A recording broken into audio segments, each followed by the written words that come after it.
નર્મદા જિલ્લાના સાગબારા તાલુકાના ખોપી અને હલગામ પાડી વિસ્તારમાં જંગલ જમીનના હકને લઈને ચાલી રહેલો વિવાદ હજુ સંપૂર્ણપણે ક્ષમ્ય નથી. તારીખ 9 જુલાઈ 2026ના રોજ વન વિભાગના કર્મચારીઓ અને સ્થાનિક ખેડૂતો વચ્ચે થયેલી બોલાચાલીનો એક વિડીયો સામે આવ્યો છે, જે સોશિયલ મીડિયામાં વાયરલ થઈ રહ્યો છે. મળતી માહિતી મુજબ વન વિભાગના અધિકારીઓ અને કર્મચારીઓ વિસ્તારમાં પહોંચ્યા હતા, ત્યારે ખેતી કરતા ખેડૂતો સાથે જંગલ જમીનના કબજા અને ખેતીના મુદ્દે ઉગ્ર ચર્ચા થઈ. વિડીયોમાં બંને પક્ષો વચ્ચે તીવ્ર બોલાચાલી જોવા મળે છે. જોકે કોઈ મોટી અનિચ્છનીય ઘટના બની હોવાના અહેવાલ નથી. ઉલ્લેખનીય છે કે છેલ્લા કેટલાક દિવસોથી સાગબારના ખોપી, હલગામ પાડી સહિતના વિસ્તારમાં જંગલ જમીનના હકોને લઈને ખેડૂતોમાં રોષ જોવા મળી રહ્યો છે.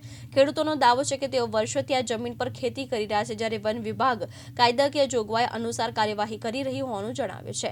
આ સમગ્ર મામલે સ્થાનિકોમાં ચિંતાનો માહોલ છે. ખેડૂતો દ્વારા જંગલ જમીન પરના હકો અંગે યોગ્ય ન્યાય અને કાયમી ઉકેલની માંગ કરવામાં આવી રહી છે. હાલ આ વિડીયો સોશિયલ મીડિયામાં વાયરલ થયો છે, તેની સત્તાવાર પુષ્ટિ સંબંધિત તંત્ર તરફથી થવાની બાકી છે.